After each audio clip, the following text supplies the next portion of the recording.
Bismillahirrahmanirrahim. Assalamu alaikum wa rahmatullahi ta'ala wa barakatuh. Bonjour tout le monde, j'espère que vous allez bien. Aujourd'hui, on va voir un autre exercice de la mécanique des fluides. Comme toujours, vous pouvez aller sur le lien que j'ai laissé dans la description de la vidéo afin de récupérer l'énoncé. Comme ça, vous pouvez suivre avec moi le long de la correction. Allons-y. Un manomètre à deux fluides est utilisé pour contrôler la différence de pression entre deux conduites transportant du pétrole brut, comme montré sur la figure ci-dessous. Les deux conduites contiennent du pétrole de masse volumique ρP et à des pressions différentes PA et PP. Donc là à gauche, on a la conduite, la section de la conduite et qui a une pression PA. Et à droite, on a la deuxième conduite qui a une pression PP. Donc les deux conduites contiennent du pétrole. Pour la première conduite à gauche, donc le pétrole il va jusqu'au point E. Et pour la deuxième à droite, le pétrole il va jusqu'au point C. Après ici ils nous disent, le manomètre est constitué du mercure. Donc c'est ce qui est entre le point E et le point D. C'est du mercure. De masse volumique ρm.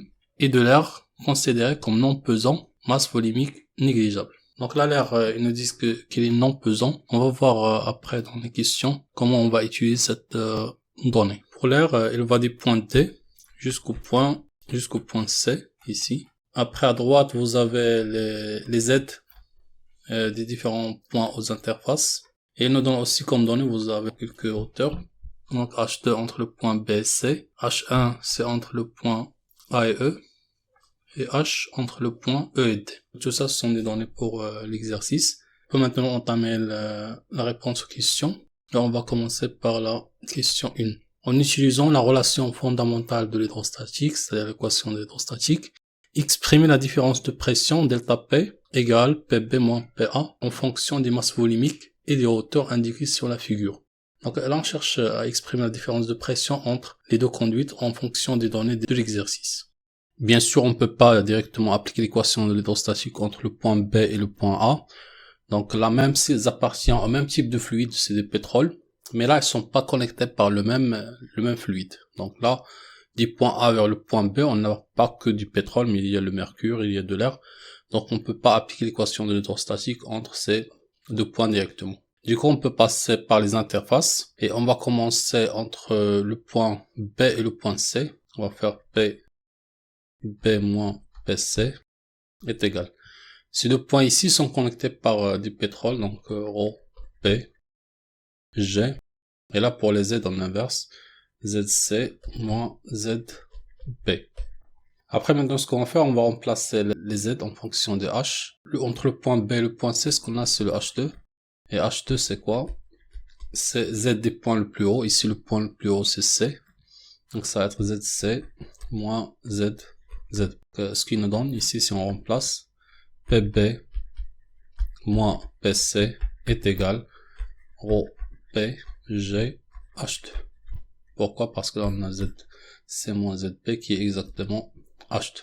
Et là ça va être la première équation. Maintenant on va passer au deuxième fluide, l'air. Là pour l'air, ils ont indiqué que c'est un fluide non pesant. Qu'est-ce que ça veut dire? Si vous avez un fluide non pesant, la plupart du temps c'est un gaz, ça veut dire que la pression elle est la même à n'importe quel point de ce fluide. Ici en particulier c'est le point C et le point D, et on aura la pression au point C elle est égale à la pression au point D.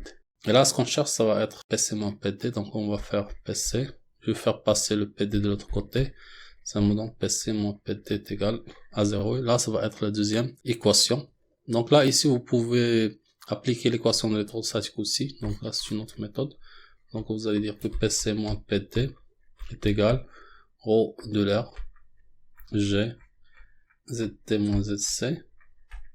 Et là puisqu'on a négligé la masse volumique de l'air, c'est un fluide non pesant, ça veut dire la masse volumique il est négligeable. Donc là ça me donne 0, donc PC moins PT. On peut procéder comme ça, sinon il y a l'autre méthode aussi.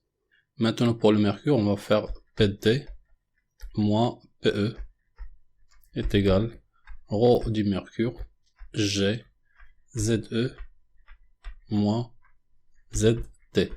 Et là entre le point D et le point O on a H. H c'est quoi?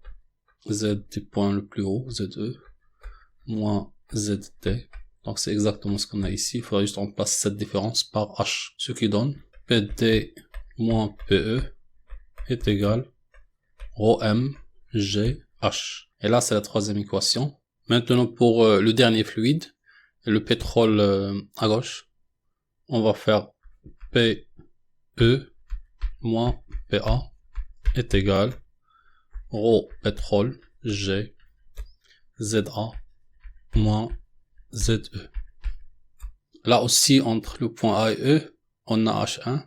Donc H1 est égal Z des points le plus haut qui est ZA moins Z des points le plus bas, c'est ZE. Et on remplace dans notre équation PE moins PA est égal ρ P G H1.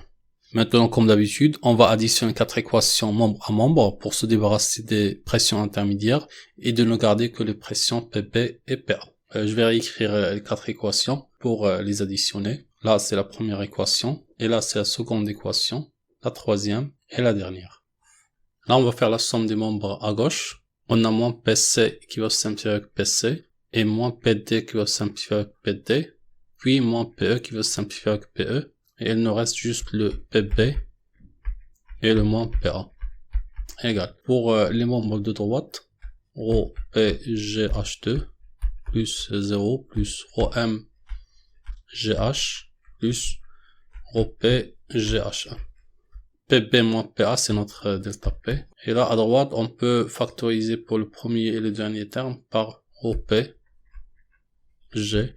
Ça va être facteur de H1 plus H2 plus ρm GH. Et là, c'est la réponse à notre première question. On passe maintenant à la deuxième question. La différence de pression ne doit pas dépasser 5 bars. Est-ce que cette exigence est respectée? Là, il faut juste faire l'application numérique. On va revenir à la formule que nous avions trouvée pour la différence de pression.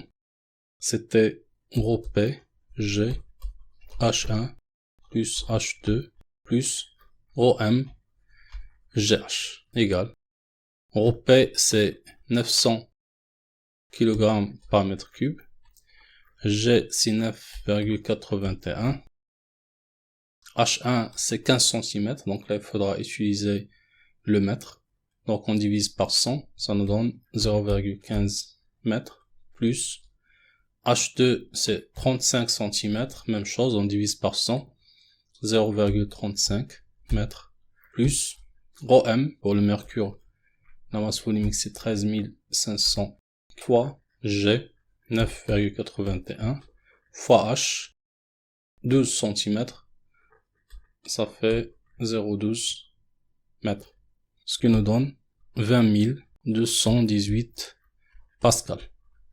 Donc ça c'est delta.